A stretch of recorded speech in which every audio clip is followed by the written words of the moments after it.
اور وہ ہے امریکہ اور طالبان یعنی افغان امارت اسلامی کے درمیان بڑھتے ہوئے تعلقات اور طالبان کی وہ اوپننس کہ امریکہ کے ساتھ تعلقات کو ری سیٹ کرنے کے حوالے سے میرے خیال میں ایک بہت بڑی ڈیولپمنٹ ہے۔ اور اسی حوالے سے ریسنٹلی جو وزارت خارجہ کے اہم شخصیت ہے قہار بلخی، اس نے جو بات کی تھی اسی حوالے سے بات کریں گے کہ وہ کون سا چیپٹر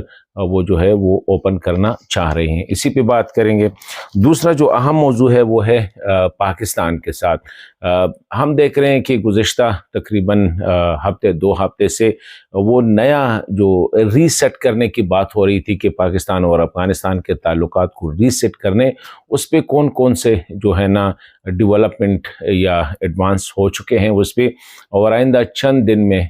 پاکستان کی ایک بڑی ڈیلیگیشن افغانستان نے جانا ہے یا افغانستان سے ایک بڑی ڈیلیگیشن نے پاکستان آنا ہے، اور کن کن موضوعات پہ بات کرنی ہے اس پہ